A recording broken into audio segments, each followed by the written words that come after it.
Bismillahirrahmanirrahim. Assalamualaikum warahmatullahi wabarakatuh. Alhamdulillah rabbil alamin. Allahumma salli ala sayyidina Muhammadin wa ala alihi wa ashabihi ajma'in. Amma ba'd. Puji syukur kehadirat Allah Subhanahu wa taala karena pada kesempatan ini kita masih diberikan nikmat kesehatan, nikmat iman, nikmat Islam, sehingga kita bisa kembali melanjutkan kajian kita kitab Syarah Hadis Jibril, yang insyaallah pada video kali ini kita akan membahas tentang al-khawf war raja'. Salawat dan salam semoga selalu tercurah kepada junjungan kita Nabi Muhammad sallallahu alaihi wasallam beserta seluruh keluarga beliau, zuriat beliau, sahabat beliau, dan orang-orang yang mengikuti jalan mereka hingga akhir zaman. Untuk mengambil berkah, sebelum kita memulai pengajian kita, mari kita sama-sama membaca suratul Fatihah yang kita hadiahkan kepada hadrat Rasulullah sallallahu alaihi wasallam dan seluruh zuriat beliau, orang-orang yang mengikuti jalan beliau hingga akhir zaman. Dan seluruh kita hadiahkan juga kepada seluruh anbiya, arwah al-anbiya al-mursalin, pada seluruh para nabi dan rasul. Kita hadiahkan juga kepada para wali-wali Allah min masyarikil ardi wa magharibiha, yang ada di timur, yang berada mulai dari bumi, mulai yang berada di bagian bumi paling timur sampai bumi bagian barat. Dan kita hadiahkan juga kepada malaikatil muqarrabin, para malaikat yang dekat dengan Allah Subhanahu wa taala. Dan kita hadiahkan juga kepada guru-guru kita, wabil khusus Syekhana Al-Arif Syekh Muhammad Zaini bin Abdul Ghani Sakumpul dan sahibul wilayah, para wali Allah yang ada di wilayah kita. Dan kita hadiahkan juga kepada guru-guru kita, guru-guru agama kita. Dan kita hadiahkan juga kepada orang tua kita, kakek nenek kita, kerabat kita, sahabat kita yang sudah mendahului kita di alam barzakh, dan seluruh muslimin muslimat mu'minat. Annallaha karim taghashshahum birrahmah wa farah wa yu'li darajatihim bil jannah وينفعنا بأسرارهم منوارهم علومهم ونفاتهم في الدين والدنيا والآخرة. الفاتحة. أعوذ بالله من الشيطان الرجيم. الرحمن الرحيم مالك يوم الدين إياك نعبد وإياك نستعين اهدنا الصراط المستقيم صراط الذين أنعمت عليهم غير المغضوب عليهم ولا الضالين. Kita hadiahkan juga surat Al-Fatihah kepada pengarang kitab Sayyidil Habib Zain bin Ibrahim bin Smith. Semoga Allah Ta'ala panjangkan umur beliau dalam ketaatan, dalam kebaikan, dan dalam keistiqomahan, dan al-hadiniyah menyentuh salihah wa ala min salihin. Al-Fatihah. Iyyaka na'budu wa nasta'in as-siratal mustaqim siratal ladzina an'amta 'alaihim ghairil maghdubi 'alaihim waladdallin. Amin. Qala al-musannif rahimakumullah ta'ala al-khawf war-raja'u. Al-khawfu huwa ma'rifatul qalbi bijalalillah wa qahrihi wa syadidi iqabihi wa alimi azabihi wa thamaratuhu al-kafu amma la yurdiallahu ta'ala fahuwa zajirun yasjurul insanu 'anil ma'asi wal mukhalafat. Al-khawfu war raja'. Pembahasan kita dalam kitab Syarah Hadis Jibril, dalam bab pelajaran tasawuf dalam ilmu tasawuf kali ini, itu adalah tentang al-khawf war raja'. Makna al-khawf itu seperti mana yang ditulis oleh Al-Habib Zain bin Ibrahim bin Smith. Kata beliau, yang namanya al-khawf itu ma'rifatul qalbi bijalalillahi wa qahrihi wa syadidi iqabihi wa alimi azabih. Yang namanya khauf itu adalah ma'rifatul qalbi. Pengetahuan al-qalbi, hati, bijalalillah, tentang kekuasaan Allah, wa qahrihi, dan keperkasaan Allah, wa syadidi iqabihi, dan syadid itu artinya sangat ya, iqabihi hukumannya, artinya yang sangat dahsyat hukumannya, wa alimi azabih, dan alim itu yang juga sangat bersengatan, azabihi azabnya, artinya yang juga sangat bersengatan daripada siksanya. Jadi ketika pengetahuan bahwa kita menyadari bahwa Allah Ta'ala itu mempunyai siksa yang pedih, siksa yang dahsyat, nah itu di hati kita berarti sudah ada yang namanya khauf. Dan itu buah daripada khauf, ketakutan atau hasil daripada ketakutan kepada Allah, itu akan ini seperti yang dijelaskan oleh Habib Zain, itu al-kaffu amma la yurdiyallaha ta'ala. Ketika kita takut sama Allah, maka takutnya kita sama Allah itu akan mencegah, al-kaffu itu mencegah, amma dari apa-apa, la yurdiyallaha ta'ala, dari apa-apa yang Allah tidak ridha. Maksudnya itu ketika kita takut sama Allah, itu secara otomatis kita akan menghindari segala sesuatu yang tidak diridai Allah Subhanahu wa ta'ala. Itu adalah hasil daripada buah sifat khauf kepada Allah, takut kepada Allah. Fahuwa zajirun yazjurul insanu 'anil ma'asi wal mukhalafah. Yang namanya khauf itu akan membuat seseorang itu menghindari, zajirun, mencegah, zajirun. Dia akan menjadi zajirun, pencegah, yang mencegah al-insanu, manusia, anil ma'asi, daripada berbuat maksiat, wal mukhalafat, dan mukhalafat itu sesuatu yang bertentangan dengan apa yang Allah ridhai, itu ya. Itu juga disebut dengan maksiat, al-mukhalafat. Seperti misalkan kita beribadah kepada Allah Subhanahu wa taala. Lalu kita beribadah kepada Allah karena apa? Karena takut disiksa. Nah, itu bagian daripada sifat khauf. Kita takut nanti masuk ke dalam neraka. Itu bagian dari sifat khauf.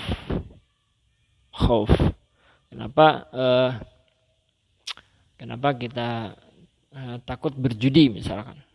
Karena kita takut disiksa oleh Allah. Nah, itu adalah bagian dari sifat khauf. Al-khauf raja.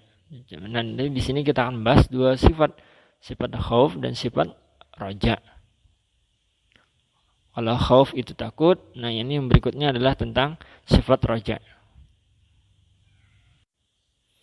War raja'u, dan sifat raja, huwa az-zannul jamilu fillahi bisababi ma'rifatil qalbi bisa'ati rahmatillahi wa azimi lutfihi wa ra'fatihi. Nah, ini apa ngarannya? Ini definisi tentang sifat raja. Sifat raja ini memberikannya dari sifat khauf. War raja ini adalah az-zannul jamil, menyangka yang baik, fillah, kepada Allah Subhanahu wa taala, bisababi ma'rifatil qalbi, dengan sebab karena ma'rifatil qalbi, pengetahuan di hati, bisa'ati rahmatillah, tentang luasnya rahmat Allah, wa azimi lutfihi, dan besarnya kelembutan Allah, wa ra'fatihi ini juga sama, kelembutan, kedekatan. Wa thamaratuhu, dan buah dari sifat raja ini adalah al-hamalu 'alal 'amali bis salihat. Dia akan membawa seseorang, al-hamalu, membawa, 'alal 'amali, kepada perbuatan bis salihat, perbuatan yang saleh. Fa huwa qa'idun yaqudu 'alal 'amdi ila ta'ati wal muwafaqat. Dan dia adalah qaidun. Dialah yang akan menjadi pembimbing. Pemimpin atau pembimbing. Yaqudu, yang akan mengarahkan al-abda, seorang hamba, ila ta'ati, kepada perbuatan taat, wal muwafaqat, dan perbuatan yang tidak bertentangan dengan syariat.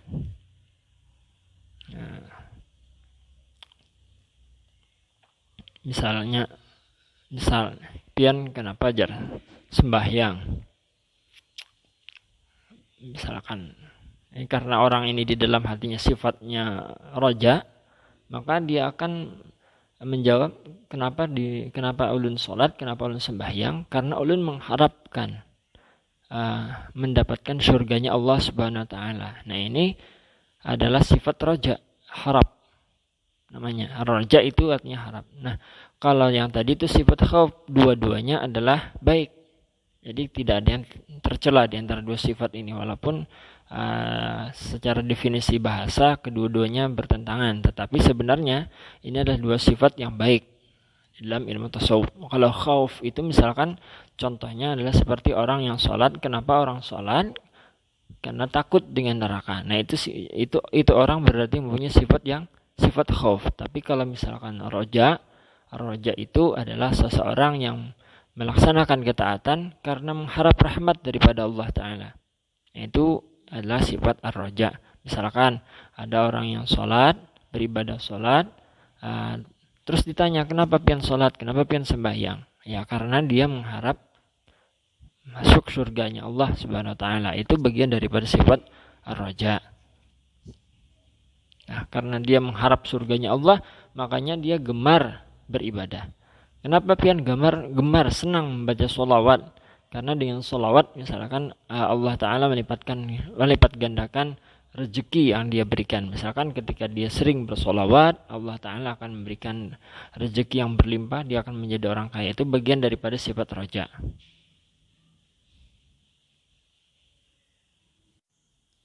Fa'ulima annal khawfa warraja'a dawa'ani nafi'ani li'amradil qulubi kal amni min makrillah wal ya'si min rahmatih wa huma min kaba'iriz dzunub fala ya'manu makrallahi illa al-qaumul khasirun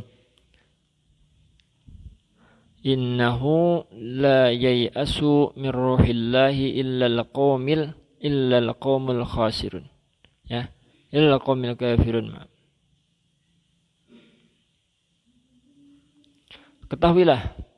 Maka diketahui bahwasanya annal khauf, bahwasanya sifat takut kepada Allah, waraja, dan harap kepada Allah, dawaani, dua obat, nafi'ani, yang bermanfaat, li amradil qulub, bagi orang yang sakit hatinya. Seperti kal amni min makrillah, seperti orang yang merasa aman dari tipu daya Allah, makarnya Allah. Maksudnya makar di sini itu adalah misal Allah Ta'ala itu memberikan harta yang banyak. Selagi kita di dunia, Allah Ta'ala memberikan kita kenikmatan yang luar biasa. Tapi karena ini orang merasa aman dari makarnya Allah, dia menempatkan kenikmatan tersebut kepada selain yang diridai oleh Allah. Misalkan punya mobil, punya kendaraan, ya, punya fasilitas yang mewah seperti itu, punya alat transportasi yang bagus, tetapi dibawa untuk maksiat. Ini artinya orang yang merasa aman dari makar Allah. Karena maksud Allah memberikan nikmat seperti itu sebenarnya bukan untuk maksiat, tetapi digunakan untuk beribadah sebagai wujud syukur. Nah, ini orang tidak mengerti, tidak paham betul. Nah, ini yang disebut dengan makar Allah. Terkadang Allah Ta'ala itu memberikan kenikmatan kepada seorang manusia, kepada seorang hamba, justru untuk membuat orang tersebut jauh dari Allah Subhanahu wa Ta'ala. Nah, ini hati-hati, kita dapat nikmat, kita dapat duit yang banyak, jangan-jangan ini adalah sebab Allah menjauh dari kita. Nih, jangan sampai seperti itu. Jangan sampai kita menjadi orang seperti ini. Jadi ketika kita dapat uang yang banyak, dapat rezeki yang melimpah, jangan senang dulu. Karena bisa jadi dengan sebab rezeki ini Allah malah menjauh dari kita. Pilih duit, pilih Allah. Pilih Allah, pilih duit. Pilih Allah, pilih rezeki. Nah, ketika orang yang paham betul tentang hal seperti ini, dia akan merasa takut sama Allah. Ya Allah, jangan-jangan rezeki yang Engkau berikan ini adalah sebab Engkau menjauh dariku. Engkau jauh dariku, aku terhijab darimu gitu. Aku terhijab darimu ya Allah. Jangan-jangan rezeki yang Engkau berikan ini adalah hijab pendinding antara diriku dan dirimu ya Allah. Nah, orang yang mengerti betul tentang ilmu seperti ini, dia ketika dapat rezeki dia tidak terlalu senang. Dia terlalu senang. Jangan-jangan ini adalah bentuk tipu daya, makar ya. Makar. Allah Ta'ala itu bisa menipu hambanya, menipu dalam artian menguji sebenarnya. Makar, ini makarnya Allah. Jadi ketika kita dapat nikmat yang sehat, kesehatan, rezeki yang banyak, duit yang banyak, duit di ATM, di rekening yang triliunan jumlahnya, itu bisa jadi makar namanya. Bisa jadi sebagai penghijab antara kita dengan Allah Subhanahu wa taala. Orang yang menjalani jalan tasawuf ya, sufi, ketika dapat harta yang banyak seperti itu, dia tidak terlalu memperhatikan, dia tidak terlalu, hatinya itu tidak terlalu tidak memikirkan hal itu gitu ya. Hatinya tetap nyambung sama Allah. Hati-hati kita dapat rezeki dari Allah Subhanahu wa taala. Jangan-jangan ini bagian daripada ujian. Kalau kita menjadikan harta kita itu sebagai tempat kita beribadah, misalkan punya kendaraan yang baru dibelikan, kendaraan baru beli, misalkan NMAX dan sejenisnya, kita pakai untuk beribadah, kita pakai ke musholla, kita pakai ke masjid, kita pakai ke majelis ta'lim, menuntut ilmu agama. Ini bukan orang yang termasuk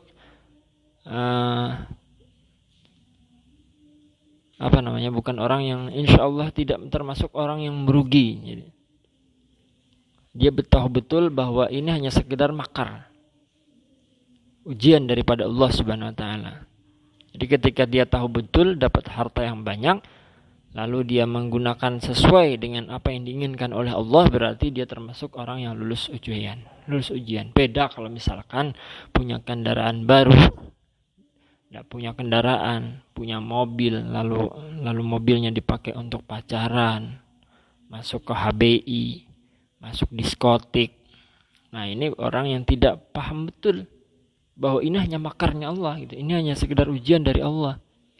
Makar itu kalau pian cari di kamus, arti makar itu tipu daya. Tipu daya arti kamusnya. Tapi di sini kita artikan sebagai ujian. Kal amni min makrillah, merasa aman daripada ujian Allah, tipu daya Allah. Ini sifat tercela juga. Dia merasa aman.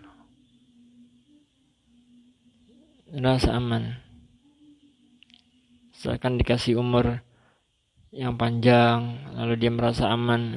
Kena aja tobat sampai tuha kena. Ini merasa aman. Dikasih nikmat umur, dia merasa aman. Kena jigin bertobat. Santai aja, karena Allah Ta'ala itu maha penyayang juga. Kena jigin. Allah Ta'ala itu pengampun juga. Nah, ini ciri orang yang tidak mengerti betul tentang makarnya Allah. Kal amni makrillah, dia merasa aman terhadap makarnya Allah. Ini sesuatu yang termasuk penyakit hati. Jadi membasmi orang yang membasmi sifat seperti ini itu adalah dengan mempelajari ilmu khauf, takut sama Allah. Yang berikutnya wal ya'si min rahmatih, dan ini sifat tercela keduanya. sifat tercela kedua, yaitu wal ya'si mir rahmatih. Artinya orang yang berputus asa dari rahmat Allah. Ini juga bagian daripada sifat tercela. Wal ya'si mir rahmatih. Misalkan orang yang berputus asa ini begini. Ya Allah, qad betaha Allah Ta'ala ni sakoleh maampuni aku. Aku ini banyak mendosa. Nah, aku ini banyak mendosa. Qad betaha Allah Ta'ala. Kada mungkin Allah Ta'ala itu maampuni aku. Nyata sudah aku ini masuk neraka. Nah, ini ungkapan seperti ini adalah ungkapan orang-orang yang sudah berputus asa dari rahmat Allah. Dan ini ungkapan seperti ini adalah sifat tercela, dan ini termasuk daripada dan ini termasuk daripada amradil qulub, salah satu penyakit hati, yaitu berputus asa dari rahmat Allah. Kada boleh kita berputus asa. Walaupun dosa kita itu segunung lautan, meskipun dosa kita itu setinggi gunung dan sebanyak air di lautan, kita tetap harus punya harapan kepada Allah. Artinya Allah Ta'ala masih bisa mengampuni dosa kita. Kada boleh kita itu berputus asa. Kada boleh. Seapa aja dosa kita, Allah Ta'ala itu sanggup mengampuni. Allah Ta'ala itu bisa mengampuni, karena Allah Ta'ala itu maha rahmat. Nah, dua sifat khauf dan raja, wahuma, ini adalah dua sifat yang harus kita miliki. Wahuma min kabairiz dzunub, dan dua sifat yang tadi ini yang kal amni min makrillah, merasa aman dari makarnya Allah, dan wal ya'si mir rahmatih, dan berputus asa dari rahmat Allah, itu termasuk daripada dosa-dosa besar. Fala ya'manu makrallahi illal qaumul khasirun. Janganlah engkau itu merasa aman terhadap ujian makarnya Allah illal qaumul khasirun, kecuali yang merasa aman itu adalah orang-orang yang cagar merugi. Khasirun itu merugi. Innahu la yai'asu mir rahillah illal qaumul kafirun.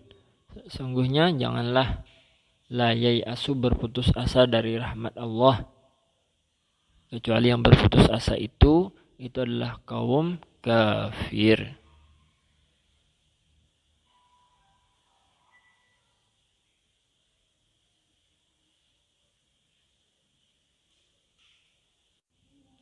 Wafil haditsil qudsi anillahi tabaraka wa ta'ala, dalam sebuah hadis qudsi dari Allah Subhanahu wa ta'ala berfirman, wa izzati wa jalali la ajma'u ala amdi khawfaini wa la amnaini idza khafani fid dunya amantuhu yaumal qiyamah wa idza aminani fid dunya akhaftuhu yaumal qiyamah.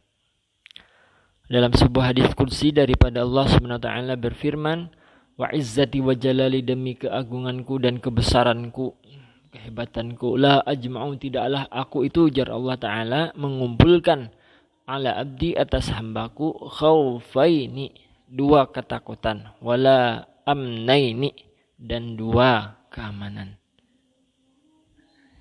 Ujar Allah apa? Aku itu tidak akan mengumpulkan kepada seorang hambaku itu dua ketakutan dan dua keamanan. Idza khafani, ujar Allah, jika aku takutkan fid dunya, idza khafani, bila aku takutkan fid dunya, aku amantuhu yaumal qiyamah, maka aku amankan dia di hari kiamat. Idza khafani, apabila dia takut kepadaku fid dunya, di dunia, maka dia akan aku amankan di hari kiamat. Idza khafani, apabila dia takut kepadaku fid dunya, di dunia, semasa dunia, amantuhu yaumal qiyamah, maka aku akan membuat dia aman pada hari kiamat. Wa idza aminani fid dunya akhaftuhu yaumal qiyamah. Apabila dia merasa aman kepadaku, artinya meremehkan. Meremehkan. Ya, nang kayak tadi. Nang kayak bertobat kakain aja dulu karena Allah Ta'ala itu penyayang juga. Ya, nah ini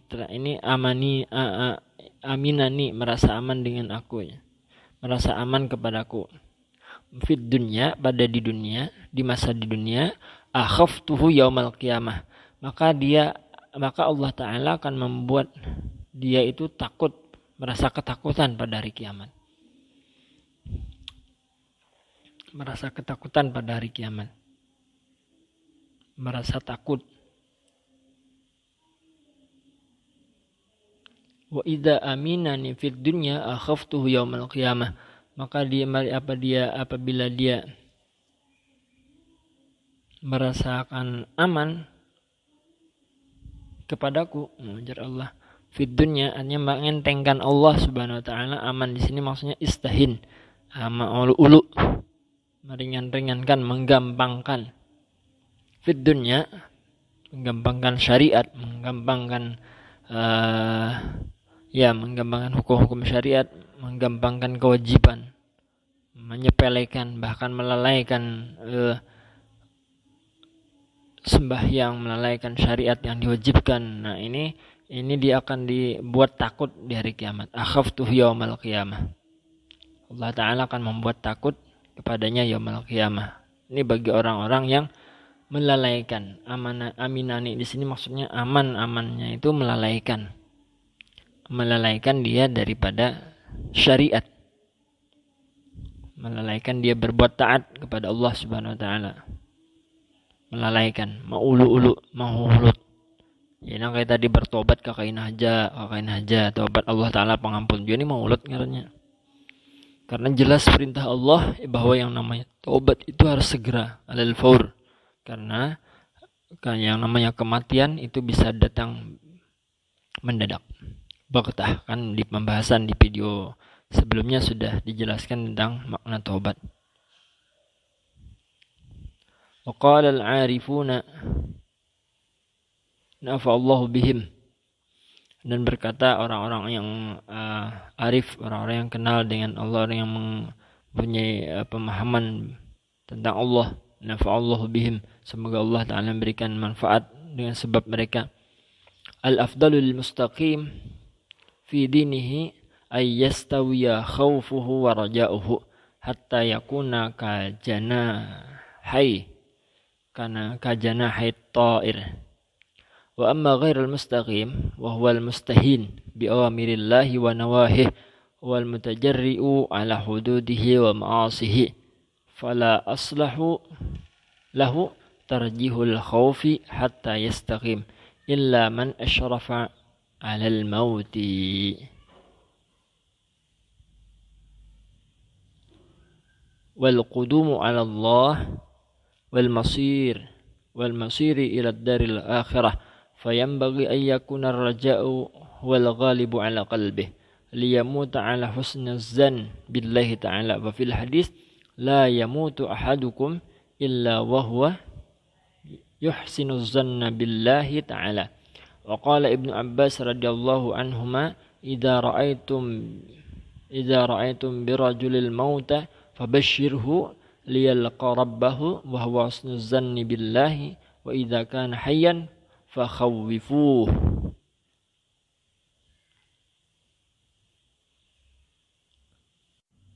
Qala al-'arifuna nafallahu bihim, berkata wali-wali Allah Ta'ala, al-afdalu lil mustaqim fi dinihi ay yastawiya khawfuhu rajahu. Yang afdal itu bagi orang yang mustaqim, yang lurus, artinya orang-orang yang baik dalam menjalankan agama, orang yang taat dalam beragama, orang yang lurus dalam beragama. Ay yastawiya, ini bagi kita yang hendak menjalani jalan yang lurus, jalan yang baik dalam beragama, itu ay yastawiya khawfuhu rajahu, artinya meimbangkan. Yastawiya khawfuhu takutnya dan rajanya, harapnya. diseimbangkan. Jadi sifat khauf dan raja itu diseimbangkan. Hatta yakuna kajanahi ta'ir, hingga menjadi bagaikan dua sayap burung. Jadi kayak burung tuh biasa sayap, amunnya sabuting sayap aja kira-kira kawala tarabang. Nah, jadi diistilahkan bahwa sifat khauf dan raja itu seperti dua sayap burung. Dua sayap burung. Namun sabuting aja beisi kedah kau terabang, baik nang khauf aja atau raja aja. Amunnya orang nang beisi sifat khauf aja, kada beisi sifat raja, itu kayaknya dia akan menjadi orang yang gampang berputus asa dari rahmat Allah. Itu bagi orang nang beisi sifat sabuting aja, sifatnya khauf aja beisi. Jadi karena sifatnya khauf aja, itu kayaknya akan membuahkan sifat nang kada baik, yaitu berputus asa dari rahmat Allah.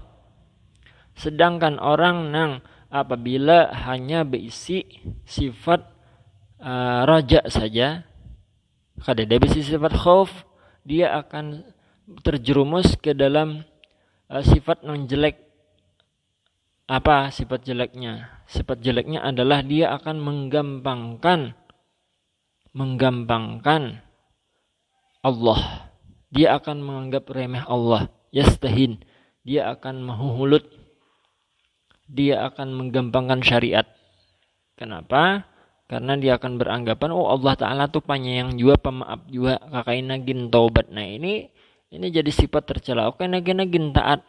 Allah Ta'ala tuh penyayang juga, kayaknya sudah kau kubur minta ampun Allah kau aja. Allah Ta'ala tuh pengampun juga. Nah ini adalah orang yang tidak mempunyai sifat khauf, bahaya.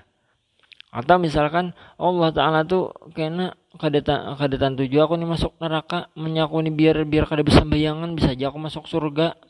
Allah Ta'ala tuh punya sifat rahmat angka ini, biar kada bisa bayangan, biar nang sambayang wajib tuh kada usah aku gawi, zakat kada usah aku gawi, puasa Ramadan kada usah aku gawi, karena Allah menyaku mati, menyajar Allah Ta'ala masuk surga aja tuh. Ini adalah orang yang mahuhulut sebujurnya. Kenapa sifatnya mahulut? Karena dia mempunyai sifat yang raja berlebihan, kadada beisi sifat khauf. Sedangkan di dalam dunia tasawuf, kedua-duanya harus dipakai, sifat khauf dan sifat raja. Makanya para ulama di sini menjabarkan nih dua sifat ini, lil mustaqim fi dinihi ayyastawiya khaufuhu wa raja'uhu.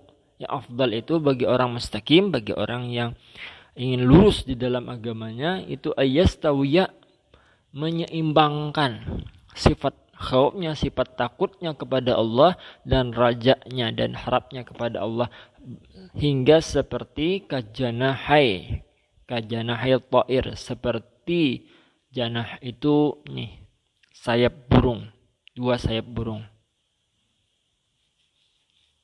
Nah, ujar Habib Zain bin Amr bin Smith pulang nih berikutnya nih, wa amma ghairul mustaqim, nih orang yang kada lurus, wa huwal mustahin bi awamirillah wa nawahih.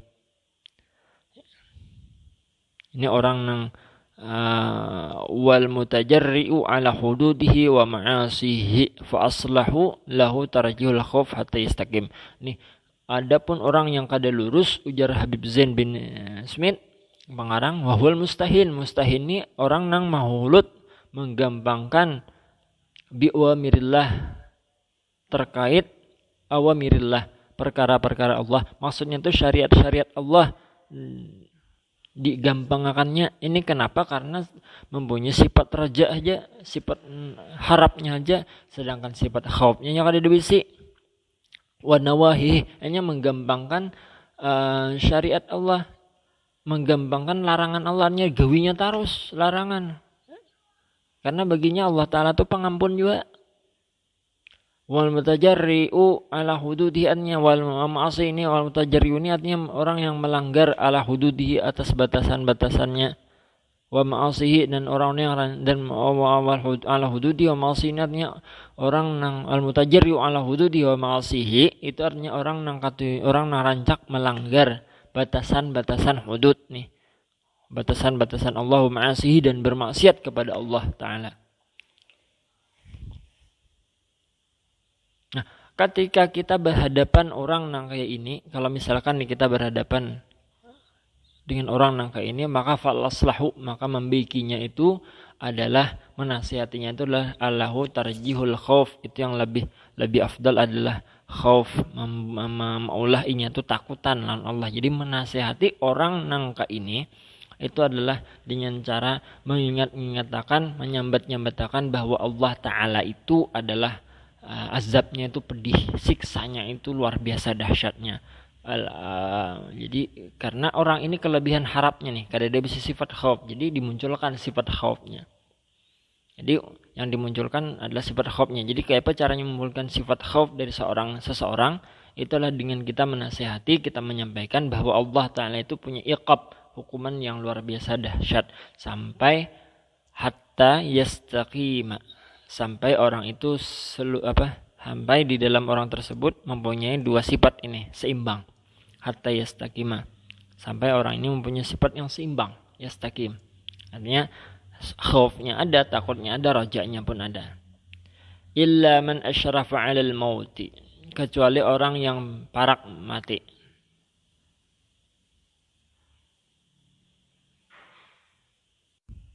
Wal qudumi 'ala Allahi wal masiri ila daril akhirah. Fayambagi ayyakuna ar-raja'u wal ghalibu 'ala qalbihi. Nah, kecuali orang yang parak meninggal, orang yang sakaratul maut. Ketika kita berhadapan dengan orang yang sedang sakaratul maut, wal qudum 'ala Allah, itu artinya orang yang hampir sudah masuk ke dalam wal qudumi 'ala Allah, ini artinya orang yang sudah datang kepada Allah, artinya itu orang yang sudah hampir meninggal.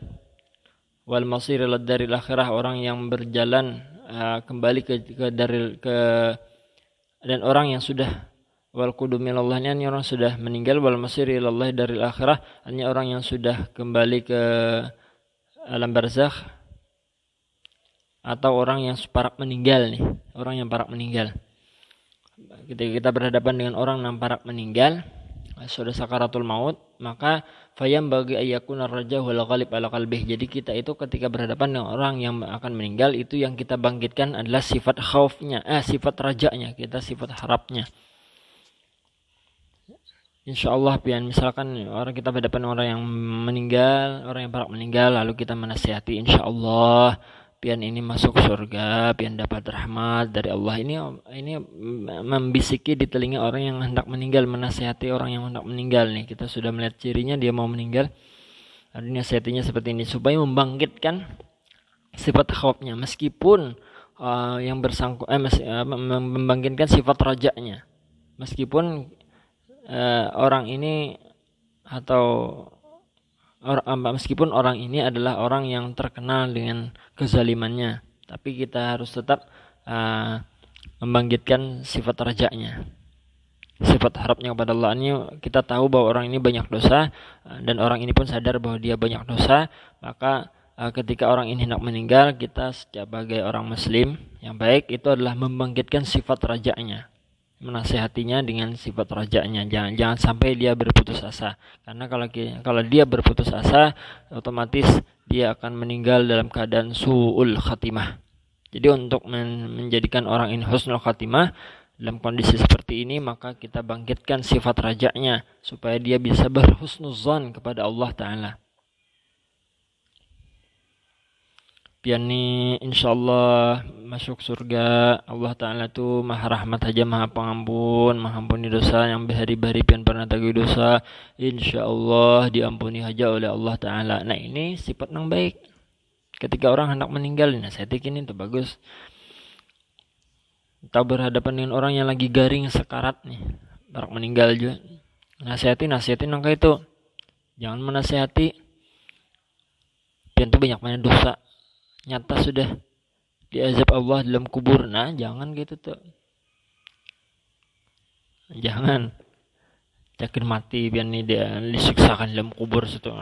Menakutkan, jangan. Itu akan menyebabkan orang tersebut berputus asa kepada Allah Subhanahu wa taala.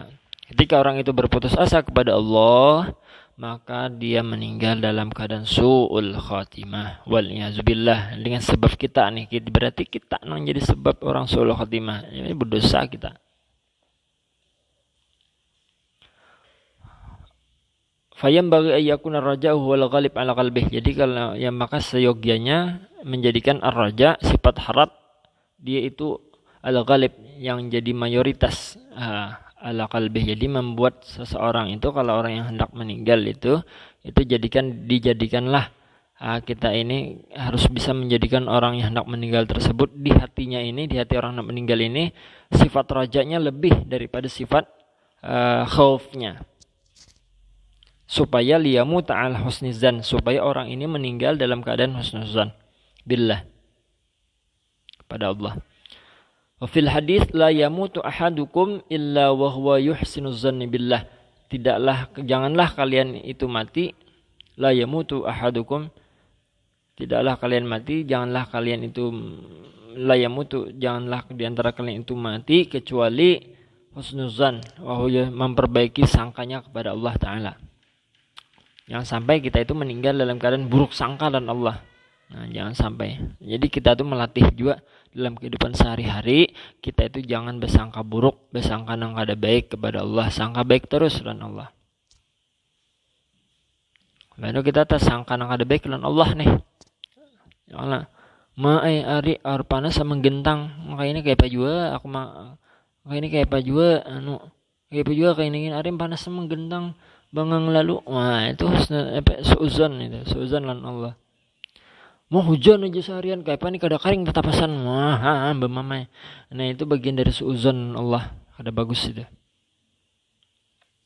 Wa qala Ibnu Abbas radhiyallahu anhuma, berkata Ibnu Abbas radhiyallahu anhuma, "Idza ra'aitum bi rajuli al-mauta fabashshirhu liyalqa rabbahu bahwa sunzan bil. Wa idza kana hayyan fakhawwifuh." Berkata Abdullah bin Abbas, Sayyidina Abdullah bin Abbas radhiyallahu anhu, idza ra'aitum, apabila di antara kalian melihat seorang laki-laki atau seseorang itu al-mauta akan meninggal, fabashshiruh itu berikanlah kepada dia kabar gembira, kabar yang menyenangkan, liyalqa rabbah, tentang pertemuannya dengan Tuhannya. Wahwa husnuzan bih, sehingga dia menjadi seseorang yang berhusnuzan kepada Allah Ta'ala. Tapi misalkan nih ternyata orang itu kada jadi meninggal dan umurnya panjang, lalu idza kana hayyan, apabila orang itu ternyata masih hidup dengan umur yang panjang, maka tugas kita berikutnya adalah memunculkan sifat khaufnya. Fakhawwifu. Jadi tugas kita itu adalah menyampaikan sifat khaufnya. Nih takut, buat dia itu takut kepada Allah Subhanahu wa taala ketika dia sudah ternyata umurnya panjang, jadi meninggal. Nah, ini adalah kajian tentang sifat khauf dan raja. Jadi yang namanya tadi sifat khauf dan raja itu adalah dua sifat yang harus seimbang, yang kita harus miliki sebagai seorang muslimin, muslimat, mukminin, mukminat. Dan dalam dunia tasawuf, dua ilmu ini harus kita pelajari secara bersamaan supaya tidak salah dalam memahaminya.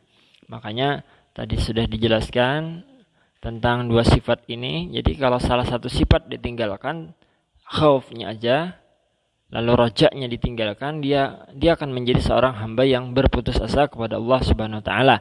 Tapi kalau misalkan ternyata sifat khaufnya hilang, lalu rajanya, harapnya saja yang dia pakai, dia akan menjadi orang yang mustahin. Mustahin ini adalah orang yang menggampangkan urusan kepada Allah Subhanahu wa taala, melanggar syariatnya Allah, menunda-nunda taubat, bahasa kampungnya itu mahulut dan Allah jadinya. Ini bukan sesuatu yang bagus. Jadi kedua-duanya harus kita pakai. harus kita terapkan di dalam diri kita.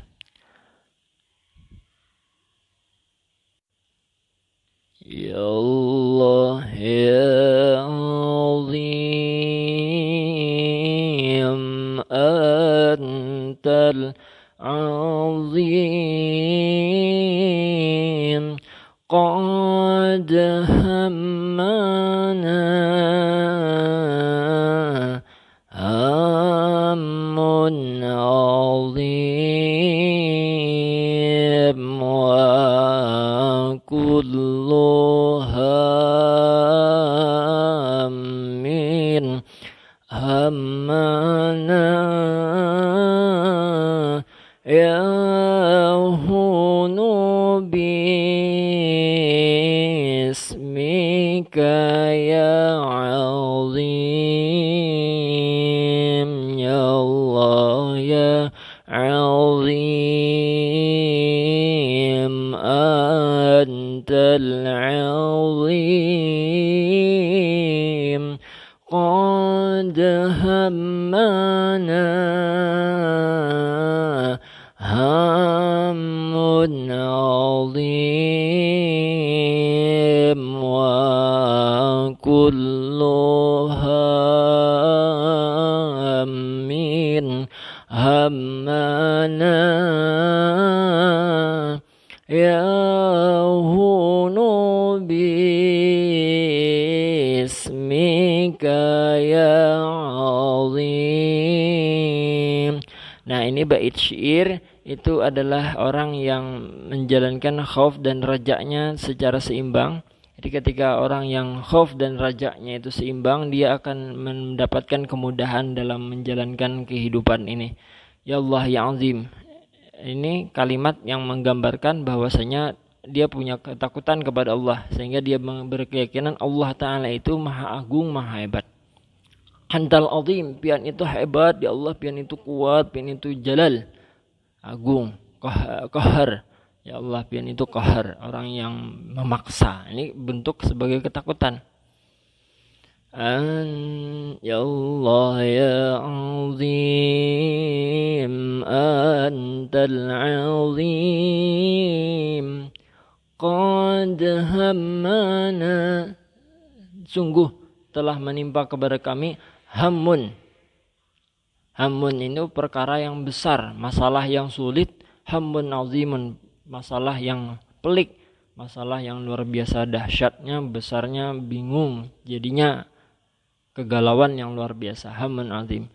Ya hunu bismika azim. Jadi ketika kita sering bermunajat, meletakkan harapan kita kepada Allah Subhanahu wa taala, ya hunu bismika azim.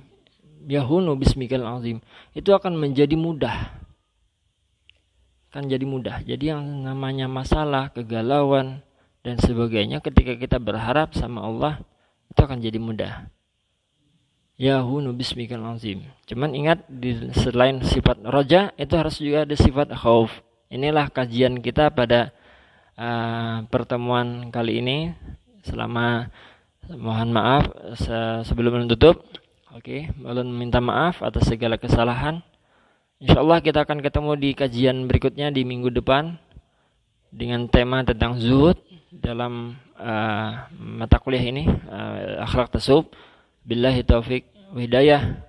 Assalamualaikum warahmatullahi taala wabarakatuh.